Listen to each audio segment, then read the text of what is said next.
우리가 1월 1일 날 이 다이어트의 그 마음들로 인해서 이렇게 구매율이 이런 상품들의 구매율이 높아지는데 이번에도 실패하면 내가 개야, 개. 근데 어느 순간 내가 멍멍, 멍멍 하고 있진 않나요? 저한테 하는 얘기입니다. 저한테. 네. 그래서 맛있게 먹으면 0 칼로리 그냥 즐겁게 먹자, 스트레스 받지 말고 먹자라는 의미인 것 같은데 우리는 알죠. 모든 음식은 다 칼로리가 있다라는 걸 알죠. 그래서 도너츠 2개, 프라이드 치킨 2조각, 뭐 피자 2조각을 먹었을 때 고강도의 운동, 자전거 같은 경우는 쪼끔만 타도 칼로리 소모가 많지만 걷는 거 하면 뭐 상당 시간을 걷기만 하셔야 될 수도 있죠. 그러니까 쪼끔 이렇게 강도 있는 운동을 하셔야 되죠. 근데 이렇게 운동하기 쉽지 않잖아요. 요즘에는 또 추우니까. 그래서 안 먹는 게 오히려 낫지 않을까. 하지만 저희 집에도 먹을 게 아주 많답니다. 해서 우리는 이런 다이어트들을 또 생각을 하고 또 진행을 하고 계시죠.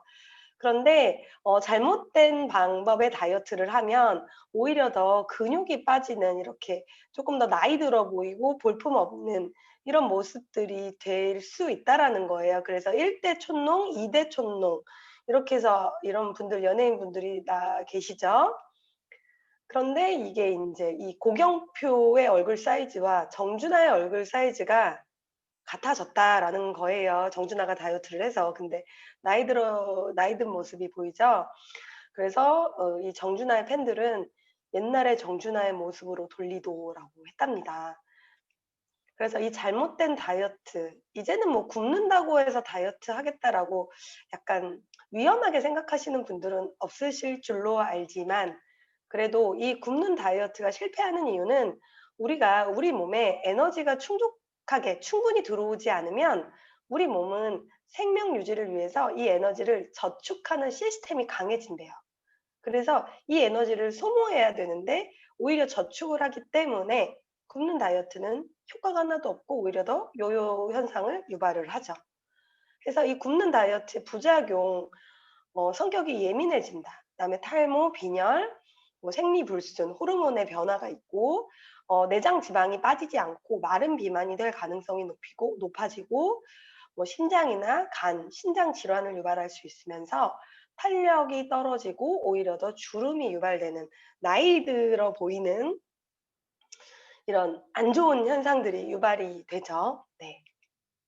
해서 우리나라 같은 경우는 이 다이어트가 어쩌면 미용적인 측면, 아름다움을 좀 더 이렇게 원하는 측면에 가까워 있지만 사실은 이 비만은 우리가 다이어트를 해야 되는 이유는 이런 여러 가지 증상들 있잖아요. 이 만성 질환이라고 하는 뭐 당뇨라든가 고혈압, 뭐 유방암 이런 증상들을 오히려 더 증가시키는데 비만이 크게 영향을 끼친다라는 거예요. 그래서 미용적인 측면을 떠나서 어 이 건강을 유지하는 쪽으로 쪼끔 더 포커스가 맞춰져서 다이어트를 진행하시면 오히려 더 이렇게 좋지 않을까라는 생각이 듭니다.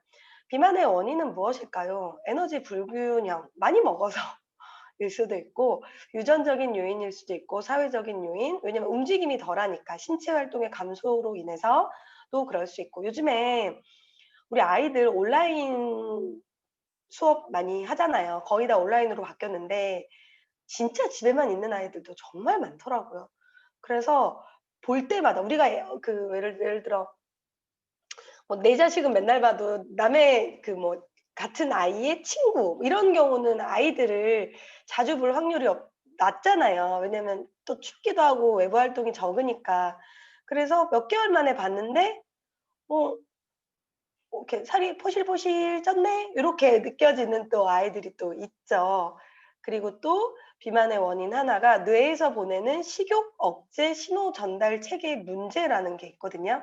요 얘기는 쪼끔 어렵긴 하지만 요즘에 이런 TV 정보 프로그램 있잖아요. 건강 방송 이런 데서 이게 하도 많이 다루기 때문에 요거는 우리가 알고 넘어가야 되지 않을까. 뒤에서 다시 한번 말씀을 드려 볼게요. 네. 해서 유전적인 아까 유전적인 요인 오른쪽 위에 유전적인 요인 있잖아요. 아빠가 비만일 경우 아이가 비만일 확률이 40%, 어머니만 비만일 경우에 아이는 60%, 그다음에 어머니와 아버지 모두일 경우 80%의 그 유전적인 요인이 있다고 해요. 그런데 이 소아 비만은 어 정신적인 질환, 사회성 결핍, 자기 존중심 결여, 우울증의 어떤 정신적인 질환들도 유발하지만 2차 합병증, 고혈압, 지방간, 어른에게서나 볼 수 있는 이런 대사성 질환들이 생겨날 수 있다라는 게 더 위험한 건데 오늘 방송에서 이분이 말씀하셨습니다. 소아 비만이 끝까지 비만일 확률이 높은 이유는 그러니까 소아 비만의 경우는 지방의 세포 수가 많은 거예요. 세포 수가 많아. 근데 어른이 되면서 이 크기가 커지는 거죠. 그렇기 때문에 소아 비만이 어른 비만으로 간다라는 건데 밑에 보시면 지방 세포의 개수의 설정 값은 사춘기 끝자락에 정해진다고 하거든요. 그러면 우리 아이가 아직 사춘기가 오지 않았다라고 하면 지금부터 관리를 해서 오히려 더 이 비만의 확률을 낮출 수 있겠죠. 네. 도전. 엄마도 도전, 아이도 도전. 같이 한번 해 보십시다. 그래서 우리가 이 다이어트를 얘기할 때 기초 대사량이라는 걸 꼭 아셔야 되거든요. 기초 대사량이란 생 잠깐만요. 이게 지금 안 보여 가지고 아이고. 네. 생 생물체가 네. 잘 안 보이네요. 네. 생물체가 생명을 유지하는 데 필요한 최소량의 에너지량을 말합니다. 그래서 저는 쉽게 설명드리면 24시간 동안에 먹지도 않고 그냥 누워만 계세요. 그럴 때 기본적으로 소모되는 에너지, 그게 기초 대사량이다라는 거거든요. 그래서 오른쪽 밑에 보시면 하루 신체 에너지 사용 비율은 기초 대사량이 60에서 70% 정도 차지합니다. 그런데 이 기초 대사량이 30세를 전후로 해서 기초 대사량이 떨어진다고 해요. 그래서 문제는 어 기초 대사량은 떨어지는데 나이 들면 밥심이라고 실제로는 더 많이 드시는 거죠. 맛있는 게 너무 많죠. 그리고 요즘에는. 그래서 이 차이 보이시죠? 과잉 섭취 에너지 발생으로 체지방이 저장된다. 그리고 또 하나 여성 같은 경우는 폐경이 되면서부터 호르몬이 나오지 않기 때문에 더 이렇게 살이 급격하게 찌시는 분들이 많거든요. 그래서 이때는 식이 조절도 하셔야 돼요. 기초 대사량은 당연히 떨어지는 거고 내가 지금처럼만 똑같이 먹어도 살이 찐다라는 거. 그래서 섭취량을 좀 줄이셔야 된다라는 거. 그런데 우리가 이 다이어트에 실패하는 습관의 법칙이 있다고 합니다. 요 내용 제가 이제 뒤에도 잠깐 나오겠지만 저희 그 아메이 본사에 34kg를 빼신 컨설턴트 분이 계세요. 그분의 인제 PPT를 인용한 건데 실패하는 습관의 법칙은 핑계가 많대요. 항상 "시간이 없다. 바쁘다." 그리고 "아유 오늘은 먹지 뭐 내일부터." 그리고 오늘은 했는데 내일은 안 하고 막 이렇게 일희일비하고 약속이 너무 많아요. 그리고 저녁에 많이 드시고 술을 마십니다. 다 저한테 저한테 하는 얘기네요. 네. 그리고 없는 거, 실패하는 습관의 법칙, 없는 거, 못하는 거는 다이어트에 대한 이 분명한 목표가 없다. 그리고 함께하는 이 팀이 없다라는 거죠. 그래서 우리가 다이어트를 할 때 혼자 하기보다는 그룹을 짜서 하고 그 그룹의 리더가 있는 그 다이어트를 이렇게 그렇게 내가 너무 이렇게 쉬고 싶거나 조금 '오늘은 먹을까?' 뭐 이런 마음 들 수 있잖아요. 그런 마음이 들 때 이렇게 나를 끌어주는 리더가 있으면 또 좋죠. 저희도 저희 지금 팀에서 다이어트를 하고 있는데 저 잘 못하거든요. 근데 항상 이렇게 그 우리 팀 리더님 우리 이렇게 올려주시고 이렇게 동기부여해 주시는 또 영상 같은 거 올려주시고 하거든요. 그래서 되게 도움도 많이 되고 있습니다. 그다음에 리워드, 보상이 없다. 이게 다이어트는 단기적인 프로그램이 아니라 장기적인 프로그램이기 때문에 하루 이틀 하다가 중도에 무너질 수 있거든요. 그렇기 때문에 단편적으로 오늘 했다고 내일 보여지는 건 아무것도 없거든요. 그래서 이 단기적인 보상, 뭐 예를 들어서 뭐 이렇게 내가 일주일 열심히 했으면 나에게 주는 선물 하나 아주 작은 거라도 그런 것들을 하는 그 보상이 있어야 된다라는 거죠. 그다음에 작은 습관에 이 성공 스토리가 없다라는 거예요. 그래서 여기 뭐 운동을 하지 않는다도 있지만 이거 1.5만 보 요거는 얘기는 조금 뒤에 가서 말씀을 드리도록 할게요. 그래서 제가 지금부터 말씀드리는 내용은 이 스위치 온 다이어트라고 하는 요 책의 내용과 저희 그 뉴트리라이트에서 하고 있는 어 바디 키 마이 핏 요 내용을 같이 이렇게 뭐죠? 섞어 가지고 네 인제 말씀을 드려 보도록 할게요. 해서 이 스위치 온 다이어트 이 책에서의 내용에는 이 지방 대사 우리가 살이 찌는 이유는 지방 대사가 지방 인제 음식이 먹은 게 내 몸에 있는 지방이 스스로 소모가 되어야 되는데 이 소모가 되지 않는다라는 거예요. 그래서 이 지방의 대사 꺼져 있는 지방 대사를 켜자. 그래서 스위치 온이라고 하는 거거든요, 그 책의 내용이. 그래서 여러 가지 원칙들에 관한 얘기들이 나와요. 그래서 이 시간에 다 말씀드릴 수는 없고 몇 가지 중점적으로만 말씀을 드려 보도록 할게요. 그래서 첫 번째로는 생체 리듬을 회복해야 됩니다. 우리 몸은 생체 시계라는 게 있거든요.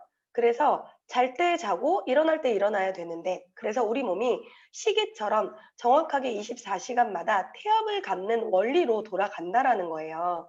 그래서 이 생체 시계에 맞게 호르몬이 분비되고 체온, 혈압, 식욕, 수면 등을 알아서 조절한다고 하는데 그래서 이 태양의 주기에 따라 우리가 이 밤에 이 0시부터 3시까지는 수면 유지 호르몬인 멜라토닌이 분비가 된다라고 하죠. 그래서 이게 최고에 이르렀을 때 깊은 수면 상태가 뭐 된다라고 이런 식으로 생체 시계가 있는데 문제는 이 생체 시계의 주기가 깨졌다 안 깨졌다?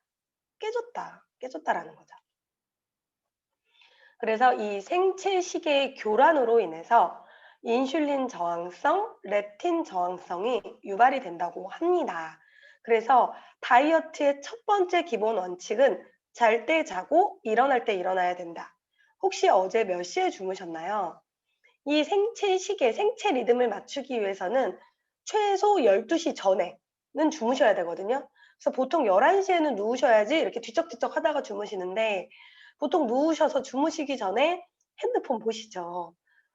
핸드폰 보면 1시간, 2시간 후딱후딱 가거든요. 그래서 주무시기 전에는 가급적이면 핸드폰을 보지 않는 습관도 필요해요. 그리고 여기 보시면 조금 생소한 단어 있죠? 인슐린 저항성, 렙틴 저항성. 요거는 조금 이따 말씀드릴게요. 그래서 생체 리듬을 회복하기 위해서는 밤 10시에서 11시엔 주무셔야 되고 아침에 6시에 기상을 해야 된다. 그래서 밤 12시부터 4시까지는 숙면 상태에 이르러야 되고 최소 6시간 푹 주무셔야 된다. 이 자는 시간을 이용을 해서 12시간에서 14시간의 공복 상태를 유지하시면 진짜 좋거든요. 그래서 저 같은 경우는 저녁에 7시 알람이 있어요. 7시 주방 퇴근을 목표로 7시에 주방 설거지를 목표로. 그럼 그 전에 저녁을 먹어야겠죠? 그러니까 늦어도 7시에 저녁을 먹고 다음날 12시 아니 죄송해요. 다음날 7시에 아침을 먹으면 12시간 공복이 유지되는 거죠. 12시간 공복을 유지하면 살이 찌지 않는 체질로 간답니다. 그런데 이제 13시간, 14시간 이렇게 늘어나면 그때부터 체지방을 분해한다고 하거든요. 그래서 사실은 16시간 공복도 진짜 좋대요. 그러니까 저녁을 6시에 먹고 다음날 6시, 7, 8, 9, 10. 다음날 그러니까 저녁 7시에 먹고 다음날 11시쯤 점심을 먹으면 그게 진짜 그 간헐적 단식이라고 하잖아요. 그게 진짜 좋다고 하더라고요. 근데 저는 그거는 조금 잘 안 되는데 저는 13시간 공복을 거의 유지하는 편이거든요. 근데 이 공복이 유지가 잘 돼야 되는데 인제 저녁 시간에 술이 문제인 거죠, 술이. 도전. 네. 그래서 우리가 인제 아셔야 되는 게 뭐냐면 우리가 먹는 음식물의 섭취와 이 섭취된 음식물을 가지고 에너지의 소비에 에너지 이 균형이 맞춰져야 된다고 해요. 먹는 것과 쓰는 것의 균형이 맞춰져야 된다고 하는데 이 균형을 맞추는 게 우리 뇌의 시상하부라는 기관에서 관장을 합니다. 기관에서 관장을 하는데 이제 여기서 공부하셔야 됩니다. 렙틴, 인슐린, 그렐린에 관해서 아셔야 되거든요. 이 시상하부에 의해서 이 호르몬들이 조절이 되는데 렙틴은 지방 세포에서 만들어집니다. 렙틴.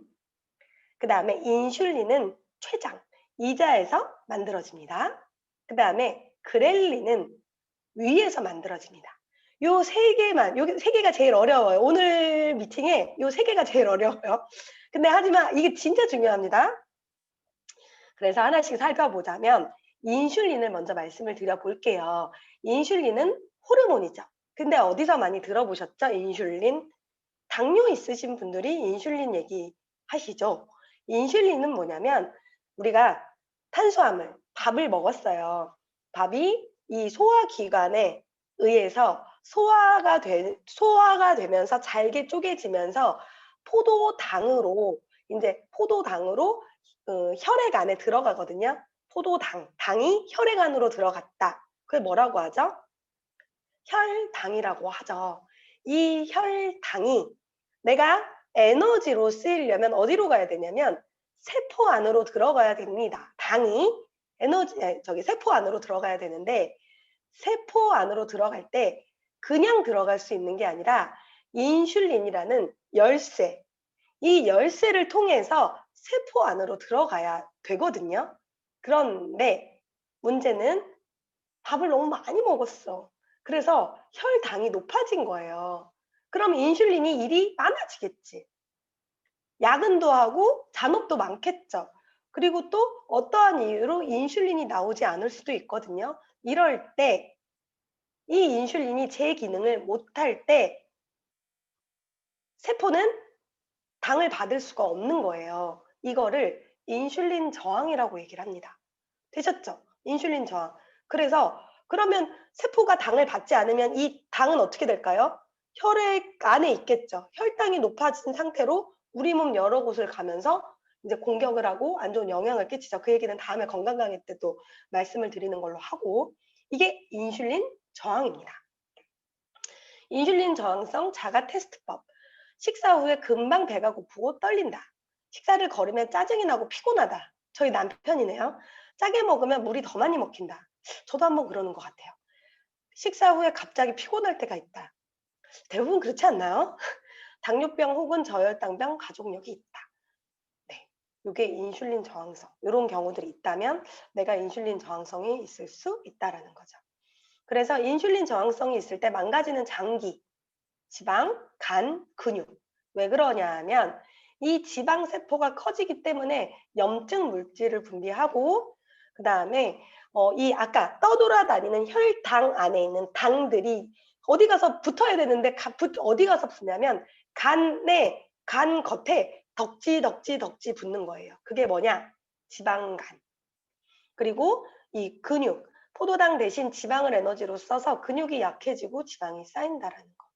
그런데 이 인슐린 저항성은 단순히 불편한 상태, 피곤하거나 계속 배가 고프거나 살이 안 빠지거나 계속 당류, 탄수화물이 땡긴다거나 이런 단순한 불편함을 떠나서 호르몬의 불균형, 중성지방의 증가, 콜레스테롤의 증가로 인해서 갑상선이라던가 뭐 다낭성 난소 증후군 이런 현상들이 유발이 될 수 있다는 거예요. 그래서 맨 앞전에 설명드렸죠. 다이어트는 미용적인 측면이라기보다는 건강적인 측면으로 가야지 좀 더 오래 지속할 수 있다는 거. 그리고 또 하나 아까 렙틴 나왔죠. 호르몬 세 가지 중에 지금 인슐린은 했고 두 번째로는 렙틴입니다. 렙틴은 뭐냐면 배고프다 할 때 나오는 호르몬입니다. 배고파 할 때 나오는 호르몬. 근데 이거를 허기랑 착각하시면 안 돼요. 시도 때도 없이 배가 고파. 이건 허기야. 그냥 나 혼자 느끼는 거고 이게 배꼽시계라고 하거든요. 오른쪽에 보시면 죄송해요. 제가 지금 렙틴 얘기했죠? 죄송해요. 렙틴 다시. 렙틴은 음식물을 먹었을 때 배부르다라고 느끼는 호르몬입니다. 정정하겠습니다. 죄송해요. 제가 흥분했네요. 아이고. 여기서 말씀드릴게요. 제가 지금 그렐린을 말씀드린 건데요. 배꼽시계, 배고프다라고 느낄 때 나오는 호르몬이 그렐린이라는 호르몬입니다. 그래서 뇌에 공복을 알리는 역할을 하고요. 점심때가 됐는데 배고프네? 이때 그렐린이 나오면서 우리가 음식물을 먹으면 그때 배부르다라고 그때 나오는 식욕 억제 호르몬, 이제 배부르니까 그만 먹어 하고 나오는 호르몬이 렙틴입니다. 되셨죠? 그런데 우리가 이 렙틴을 무시하죠. 그만 먹어 하는데 이제 식탐에 의해서 더 먹죠. 그래서 이 그렐린과 렙틴은 각자 알아서 하는 일이 따로따로 있기 때문에 조절이 돼야 되거든요. 조절이 돼야 되는데 다시 한번 정리하고 갈게요. 배가 고프면 뇌에서 신호를 보내기 시작합니다. 그러면 뇌의 시상하부에 있는 섭식 중추를 자극하게 되고 이런 신호를 통해서 우리는 식욕을 느끼고 음식을 찾게 됩니다. 그런데 음식물을 먹었을 때 그것을 멈추게 하는 강력한 힘, 걔가 뭐다? 렙틴. 그만 먹어. 호르몬이다. 그런데 이 렙틴의 신호가 무시되는 현상을 렙틴 저항성이라고 이야기합니다. 그래서 이 렙틴 저항성은 에너지 밸런스의 조절 시스템이 오작동되는 거예요. 교란이 됐다라는 거거든요. 많이 먹었는데 렙틴이 나와야 되는데 이 식욕 억제 호르몬 렙틴이 나오지 않는다라는 거예요. 나올 때 나오고 들어갈 때 들어가 줘야 되는데 지금 얘네들이 제 일을 못하고 있다라는 거죠. 그렇기 때문에 이 인슐린 저항성, 렙틴 저항성, 생체 시계 교란으로 인해서 우리가 어떤 나쁜 탄수화물, 원래 안 좋은 게 내 몸이 나빴을 때 안 좋은 게 더 땡기거든요. 그래서 계속 안 좋은 걸 먹으면 인슐린, 아까 혈당 자체가 확 높아지죠. 근데 높아진 혈당이 어디 가서 붙는다? 지방간, 그다음에 뱃살로 붙는 거죠.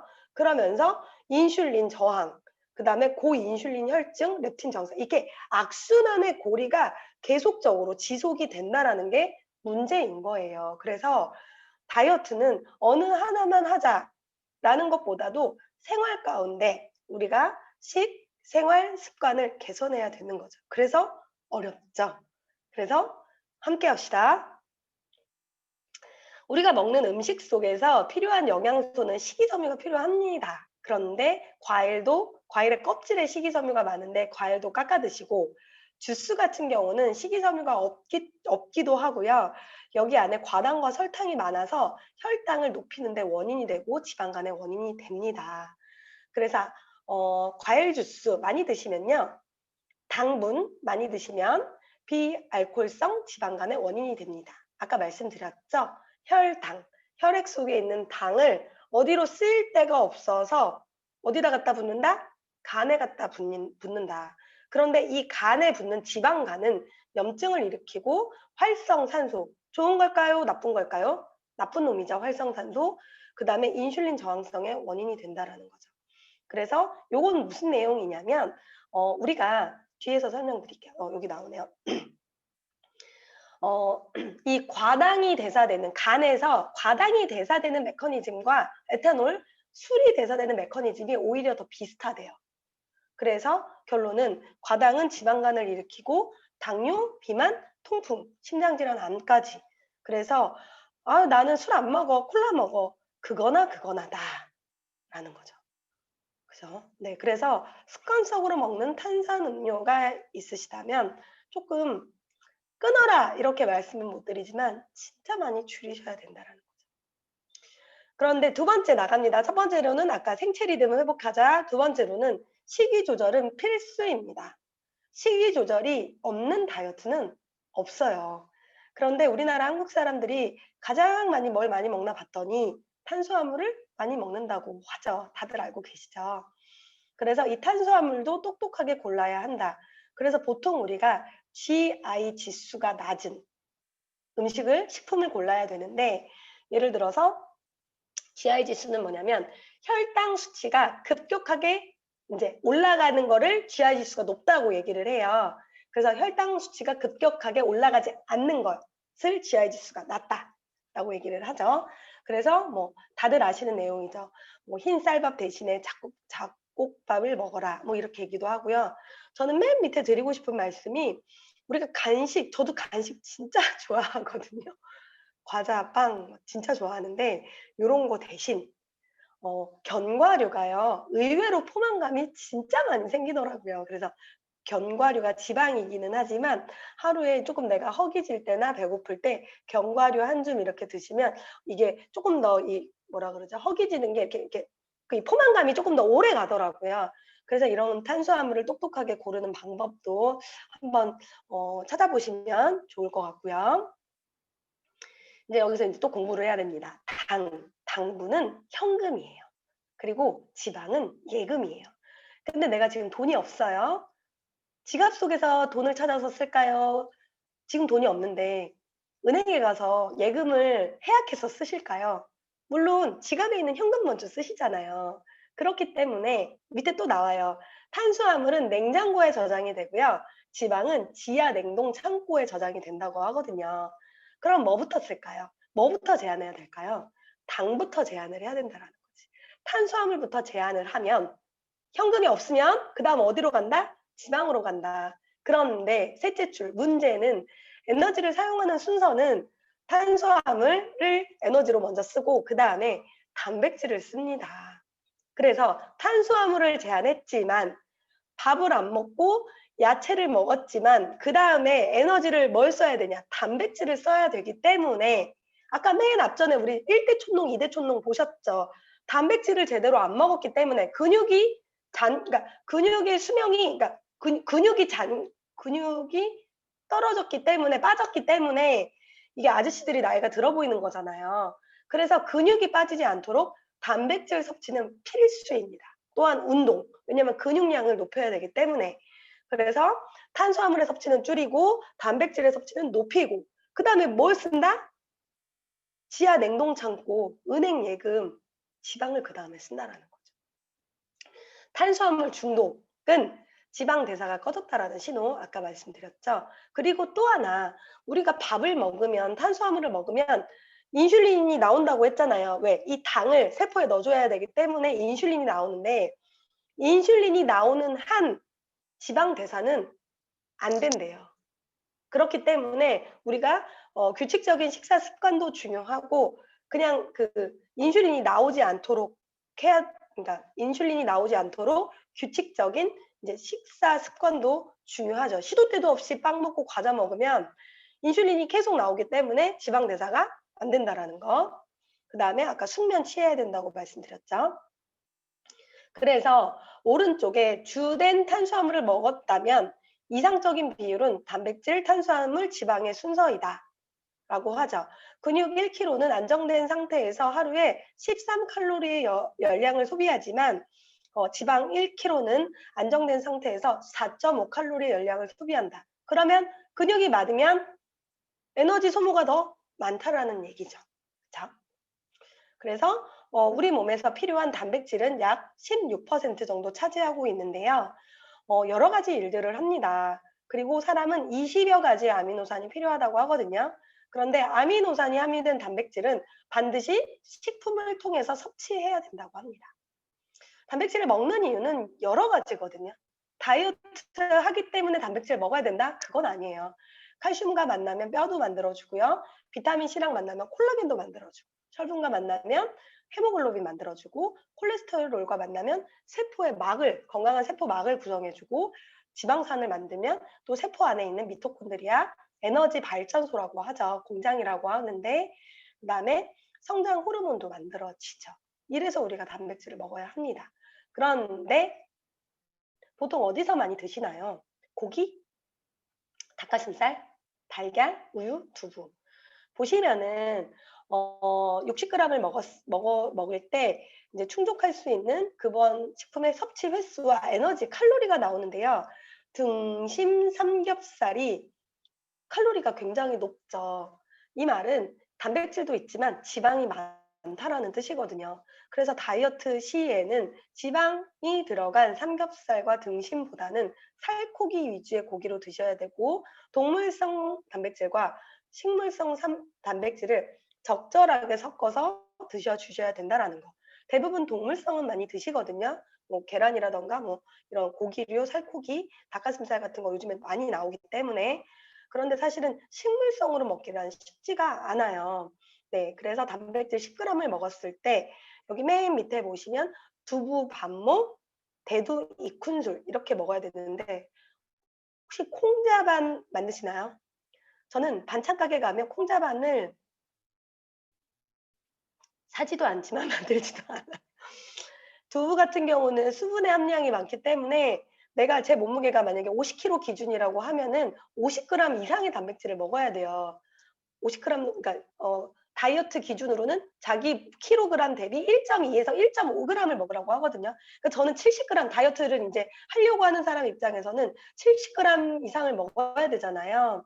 근데 이게 뭐 계란도 먹지만 두부로 70g 먹으려면 진짜 어렵거든요. 그렇기 때문에 우리 뉴트리라이트에서 나오는 프로틴 한 스푼이 10g에 해당하기 때문에 보다 간편하게 먹을 수 있다라는 거. 오히려 두부값보다 훨씬 더 싸다라는 거. 그래서 대두, 완두, 밀단백 100% 유전자 조작이 없는 이런 프로틴 섭취를 권장드리고요. 내가 먹은 단백질이 어 이게 소화 장애 없이 그대로 흡수된다라는 게 아미노산 스코어거든요. 그래서 아미노산 스코어 100을 자랑하죠. 그리고 이번에 나온 저희 근육으로 바로 흡수되는 아미노산이 따로 있습니다. 얘는 와일드 베리 향이거든요. 그래서 이거를 물에 타면 주스 같은 느낌이 들어요. 달달해요. 하지만 이게 칼로리는 많이 없거든요. 인공 감미료가 들어가 있는데 어 요 한 스쿱이 4g이에요, 아미노산. 그래서 아미노산을 먹었을 때와 안 먹었을 때 진짜 다릅니다. 진짜 이 근육이 이렇게 이게 붙는 게 느껴지거든요. 근데 근육이 높아지면 기초 대사량도 높아져요. 왜냐면 소모되는 에너지가 많기 때문에. 그래서 따로 요런 아미노산 섭취도 권장을 드려요. 그래서 단 거 싫어하시는 분들 계실 수 있거든요. 그럼 왼쪽에 파이토 프로틴으로 권장드리고 나는 그래도 조금 더 간편하게 먹고 싶다 이렇게 아미노의 주스 형태로 먹고 싶다고 하면 오른쪽. 근데 저 같은 경우는 저도 이렇게 막 단 거를 많이 좋아하지는 않아요. 그런데 저는 이제 저 아시는 분들은 약간 무식하잖아요.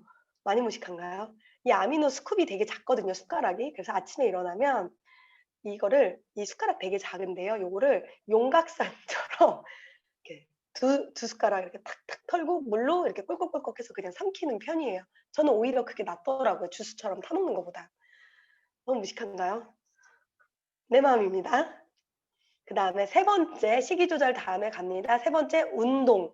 이 책에 이 스위치온 책에서는 숨이 내가 탁 턱에 찰 정도면 고강도 운동이라고 말씀을 해 주셨죠. 그래서 "계단 오르기를 권장드린다."라고 인제 얘기를 하거든요, 이 책에서는. 근데 인제 저희 아까 그 뉴트리라이트 컨설턴트 그 아메이 컨설턴트 분이 34kg 뺐다고 했잖아요. 그분의 성공 노하우 팁입니다, 이게. 이 중에서 제가 운동과 관련해서 말씀드리는 부분은 그분은 1.5만 보를 걸으셨대요, 매일. 근데 우리가 혹시 그 요즘에는 핸드폰 어플로 걷는 어플 있잖아요. 그거 보시면 30분 걸으면 그러니까 쪼끔 빠른 이렇게 빨리 그 파워워킹식으로 걸어서 30분 걸으면 2,000 보에서 2,500 보거든요. 그러면 만 그러니까 15,000 보, 1만 그러니까 1.5만 보, 15,000 보를 걸으려면 몇 시간을 걸어야 됩니까?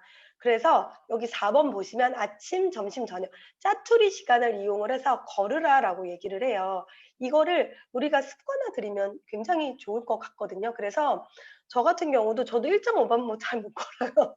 잘 못 걷는데 안 걷는 것보단 나으니까 저희 어제 우리 언니랑 우리 덕미 언니 아시죠? 덕미 리더님이랑 저희 인제 저녁 같이 먹고 나서 지하 주차장은 따뜻하대요. 지하 주차장을 또 인제 걸어서 했더랬죠. 네. 그래서 고거 말씀드린다라는 거. 그다음에 요 책에 나오는 스위치온 책에는 어떻게 또 나와 있냐면 "영양제는 필수다."라고 얘기가 나와요. 비만인 사람에게 비타민이나 미네랄 등 다양한 미량 영양소들이 결핍이 됐다라는 게 관찰이 됐다라는 거예요. 그래서 대표적으로 비타민 B군, 비타민 D, 그다음에 항산화 영양소라고 하는 에이스, ACE, 셀레늄, 크롬, 크롱 아니고요. 크롬, 비오틴, 아연, 마그네슘 이런 것들이 다이어트에 도움을 준다라는 거예요. 왜 다이어트에 도움을 주냐면 쭉 살펴보시면 아까 말씀드린 인슐린 저항성, 렙틴 저항성을 개선시켜 준다라는 거죠. 그래서 저희 뉴트리라이트에서 도움을 줄 수 있는 이러이러한 제품들이 또 있죠. 그다음에 이 내용은 뭐냐면 앞전에 제가 이런 영양소 필요하다라고 말씀드렸잖아요. 그런데 비타민 B군이 에너지 대사에 관여한다라는 게 이런 식으로 다 쓰여진다라고 이제 그 근거로 보여드리는 거고요. 그다음에 오메가3 지방산, 중성 지방은 뭐냐면요. 탄수화물을 많이 먹고 났는데 밥을 많이 먹고 나서 에너지로 쓰이고 나머지가 뱃살에 중성 지방의 형태로 차곡차곡차곡 쌓이는 거거든요. 그런데 문제는 이 중성 지방의 수치가 떨어지면 렙틴 뭐라고 했죠? 식욕 억제 호르몬도 개선이 된다라는 거죠. 그래서 오메가3와 코엔자임 Q10이 필요하다라는 거. 그리고 또 하나, 여기 1번부터 볼게요. 장내에 나쁜 세균, 우리 장 환경이 안 좋으면 이 나쁜 세균이 어디로 가냐면 2번, 뇌로 갑니다. 장 건강도 중요하다라는 걸 말씀드리는 거예요. 그래서 이 독소가 혈액을 타고 뇌로 갔는데, 뇌로 가면 뭐가 있죠? 시상하부가 있다고 했잖아. 시상하부에서 뭐를 관장한다? 렙틴, 그렐린 관장한다고 했잖아요. 그런데 3번, 식욕 억제 호르몬인 렙틴의 기능이 안 되는 거야. 이 장내 독소로 인해서. 그래서 1번은 사실은 또 장 건강 중요하죠. 그래서 장 건강 중요하다. 그래서 장 건강이 중요한데 제가 오늘은 다루지는 않겠지만 유산균과 식이섬유 섭취를 권장드리는데 내가 먹는 양이 다이어트는 식이 조절이 필수라고 말씀드렸잖아요. 먹는 양이 줄어들면 다이어트 했을 때 제일 힘든 게 뭐냐면 변비가 옵니다. 변비. 몸에 좋으려고 다이어트 하는데 똥이 안 나와. 이럴 때 진짜 식이섬유 많이 드셔야 돼요. 물이랑 식이섬유. 그래서 치질 생기면 안 되잖아요. 변비 생기면 안 되잖아요. 그래서 식이섬유 섭취는 진짜 필수로 권장드립니다. 그래서 정리를 해보자면 생체 리듬 회복하기, 그 다음에 탄수화물 대신에 단백질 충분히 먹기, 그 다음에 운동, 요 세 가지 해서 이 밑에는 저희 제품에 관해서 이런 그 정리를 해본 거고요. 본인의 건강 상태에 맞게끔 조금 더 추가적으로 섭취를 권장드린다라는 거 말씀드리고요. 요거는 넘어갈게요. 그래서 우리가 조절해야 되는 음식들 아시죠? 또 하나, 나 술 먹으면서 다이어트 할 거야. 는 안 된다라는 거. 네, 술이 칼로리가 높다라는 거. 저한테 하는 얘기입니다. 네, 그런데 내가 일상생활 가운데 식이 조절도 조금 할 거고 잠자는 것도 조금 일찍 잡을게요. 그리고 운동도 안 했던 거 조금 해볼게요. 그런데 나는 이미 좀 내 몸에 아이들이 많아. 지방에 아이들이 많아. 함께 한 지도 조금 오래됐어. 이 아이들을 조금 더 빨리, 조금 더 효과적으로 배출을 시키고 싶어. 이 아이들과 이별하고 싶다라고 한다면 저희 뉴트리라이트에 있는 제품들 중에서 다이어트에 포커스가 맞춰져 있는 제품들을 지금 살짝 말씀을 드려볼게요. 그래서 CLA라고 하는 거는 내가 이미 나와 함께한 지방 아이들이 많아. 이럴 때 CLA, 그 멕시코산 홍화씨유가 들어간 지방 세포를 파괴시켜주는 CLA가 있고요. 나는 밥, 떡, 빵, 국수, 탄수화물 너무 좋아해. 줄이기는 할 건데 그래도 조금 요거에 도움이 되는 제품이 있을까요? 요게 슬림 스마트입니다. 그래서 오른쪽에 이 뉴트리라이트 슬림팩으로도 두 개가 같이 들어가 있는 팩도 있고요. 따로따로도 판매가 되거든요. 이럴 때 이렇게 섭취를 권장을 드리죠. 그래서 이 아이들은 임상 실험 자체가 다 완료가 된 제품들입니다. 인체 적용 실험이. 그래서 내가 어느 기간 동안 먹었을 때 지방이 빠졌다, 내장 지방이 빠졌다라는 인체 적용 시험을 모두 완료한 제품들이고요. 또 하나는 뭐냐면 내가 지금 먹는 지방을 몸 안에 흡수되지 않고 바로 블러킹, 바로 잡아서 나가게 하고 싶어 라고 하면 파워블록 키토산을 권장드리고요. 제가 진짜 좋아하는 아이거든요. 식이섬유입니다. 이 아이 식이섬유인데요. 이 아이의 별명은 천연 식욕 억제제입니다. 밥을 먹으면 어느 순간 칵 하고 이렇게 배가 이렇게 부르다라는 느낌이 이렇게 칵 이렇게 그만 먹어야겠네. 이런 생각이 드는 제품인데 사실은 문제는 그 생각을 무시하고 우리가 먹죠. 무시하고 먹는 게 문제인데 이 애를 먹으면요. 이게 요 앞전에 요 아이랑 같이 먹으면요. 500칼로리, 하루에 내가 섭취하는 500칼로리가 잡아서 배출해 주는 게 이 두 아이의 효과입니다. 그래서 저는 이 카보저스트 식이섬유 진짜 좋아하거든요. 저의 꿈 중에 하나가 이 아이를 진짜 원 없이 먹었으면 좋겠다. 그리고요. 포만감 유지를 해 주고, 포만감을 인제 이 식이섬유가 부풀기 때문에 포만감도 주고, 그다음에 변이요. 똥이 잘 나와요. 똥이 잘 나와요. 그래서 진짜 이 아이 좋습니다. 네. 그래서 저희가 그 바디키 마이핏이라는 저희 어플이 있어요. 아메이가 만든 어플인데요. 굳이 지금 저희가 다이어트 프로그램을, 그러니까 하지 않더라도 이런 어플을 다운을 받으시면요. 이렇게 내가 체지방 측정하는 거, 저희 아메이 매장에 가면 체지방 측정하는 거 있잖아요. 인바디 기계가 있고, 또 이렇게 휴대용으로 들고 다니면서 집에서 가정에서 인바디 측정할 수 있는 기계가 또 있거든요. 호환이 되는 기계. 그래서 이렇게 나를 관리하고, 그다음에 요 어플을 다운 받으시면 그 오늘의 팁이라고 해서 내가 잘 모르는 탄수화물 중독이 왜 생기는지, 탄수화물 섭취를 줄이려면 어떻게 해야 되는지, 이런 방법들도 나와 있고요. 걸어 보세요. 한번 이렇게 걸어 보세요라고 해서 이런 거 관리도 해 주고요. 그다음에 "오늘 뭐 드셨어요?" 이러면서 체크하게끔, 내지는 사진, 먹은 거 사진 올리게끔도 되어 있거든요. 이런 식으로 사실은 다이어트는 기록해야 된다고 하더라고요. 근거가 있어야지 내가 나를 더욱더 지속시킬 수 있다라고 하거든요. 그리고 또 하나, 물 섭취 필수예요. 그다음에 운동도 있거든요. 홈 트레이닝 같은 거, 홈 트레이닝. 그래서 이런 것들도 하실 수 있으면, 저는 스트레칭 정도 쪼끔 하는데 진짜 몸이 또 가볍더라고요. 개운하더라고요. 그래서 요런 어플들도 활용하시면 진짜 좋을 것 같아요. 저희 뉴트리라이트에서 나오는 어플입니다. 그래서 누구나 다 다운받으셔 갖고 하실 수 있습니다. 이게 인제 옥주현이 여기 인생 술집에 나와서 한 얘기입니다. 옥주현 진짜 많이 바뀌었죠. 3일 야식을 먹으면 300 일을 먹게 된대요. 그런데 3 일을 넘기고 나면 그 습관에서 멀어진다고 해요. 모든 건 사실은 다 습관이지요. 그런데 먹어 봤자 이거 크림빵 먹어 봤자 네가 아는 그 맛이야. 저한테 하는 얘기예요. 치킨. 네가 아는 그 맛이다라는 거죠. 네. 쪼끔 우리가 쪼끔 참을 수 있으면 참자라는 거. 네. 그래서 체중 조절은 최고의 자기 관리라고 하거든요. 그래서 계획 세우시고 오늘도 최고의 자기 관리 하시는 우리 모두가 됐으면 좋겠습니다. 그래서 2021년 모든 일 다 이루어지시는 한 해 만들어 보자고요. 화이팅! 안녕.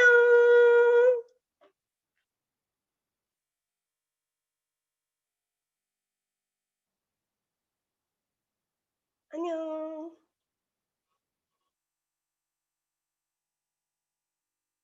감사합니다.